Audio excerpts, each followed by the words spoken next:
اگر آج ہم چاہتے ہیں کہ ہماری اولاد نیک بن جائے، نمازی بن جائے اور نبی پاک صلی اللہ علیہ وسلم کی سنتوں پہ چلنے والی بن جائے، تو میں آپ سب لوگوں کو دعوت دیتا ہوں کہ آج کے اس جلسے میں، اس میلاد میں یہ لے کر نکلو کہ اپنی اولاد کو عالم بنانا ہے۔ آپ نے دیکھا ہوگا کہ جو حافظ ہوتے ہیں تو وہ اپنے والدین کی نافرمانی کرتے ہیں۔ بہت سارے حفاظ کو میں بھی جانتا ہوں، آپ بھی جانتے ہیں۔ آپ نے دیکھا ہوگا جو حافظ ہیں وہ نماز نہیں پڑھتے، آپ نے بھی دیکھے ہوں گے، میں بھی جانتا ہوں، لیکن ان کا بھی قصور نہیں ہے۔ پڑھنی چاہیے، الگ بات ہے، پڑھنی چاہیے، ادب کرنا چاہیے، ضروری ہے، یہ صرف حافظوں پہ نہیں، ہر کسی پہ ہے۔ لیکن میں سمجھتا ہوں کہ حافظ جو ہے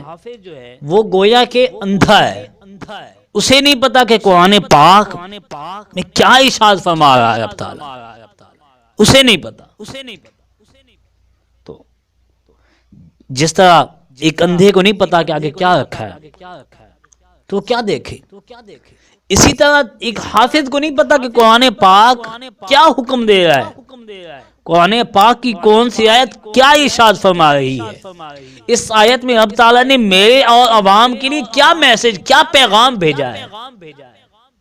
اسے کیا پتا کہ رب تعالیٰ نے قرآن پاک کے اندر کتنی بار فرمایا کہ نماز قائم کرو، اسے کیا پتا کہ رب تعالیٰ نے کتنی بار قرآن پاک میں ارشاد فرمایا کہ والدین کا ادب کرو، اسے کیا پتا؟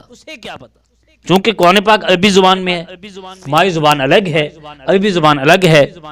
تو ہمیں ایسے سمجھ نہیں آتی۔ تو میرا سب کو یہ مشورہ ہے کہ جو چاہتے ہیں نا کہ میری اولاد میرا ادب کرے، تو میں چاہتا ہوں، میں اسے پیغام دینا چاہتا ہوں کہ جناب اگر تو چاہتا ہے کہ تیری اولاد تیرا ادب کرے تو پھر اسے حضور کے در پہ لے آ، اسے حضور کے در پہ لے آ۔ حضور کے در پہ لے آنے کا جو سبب ہے، جو طریقہ ہے، وہ یہ ہے کہ تو اسے عالم دین بنا دے۔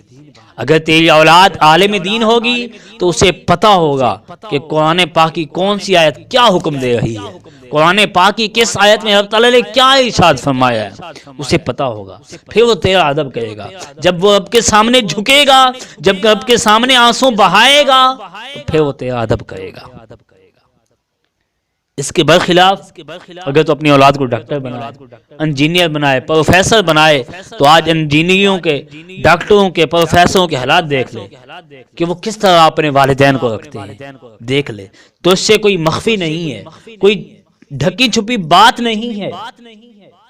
کوئی چیز مخفی نہیں ہے، تو سب دیکھتا ہے لیکن سمجھتا نہیں، غور و فکر نہیں کرتا، بس ایک دھونے کے دولت دولت دولت دولت، اسی دولت نے والدین کو اندھا کیا،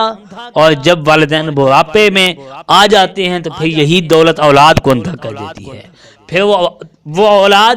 دولت کمانے کی حیث کی وجہ سے اپنے والدین کا ادب نہیں کر پاتی، اپنے والدین کا جو معیار ہے وہ نہیں دے پاتی، جو ان کو عزت دینی ہے وہ نہیں دے پاتی۔ تو پھر والدین ہوتے ہیں کہ آج میری اولاد میری نافرمان ہو گئی ہے۔ میں کہتا ہوں جناب، اس نے تیری نافرمانی کرنی ہی تھی، کیونکہ تو نے اس کو رب تعالیٰ کی فرمان برداری نے کرنا نہیں سکھایا۔ اگر تو نے اسے بچپن سے رب تعالیٰ کی فرمان برداری کرنا سکھائی ہوتی تو آج تیری بھی فرمان بردار ہوتی اور رب عز و جل کی بھی فرمان بردار ہوتی۔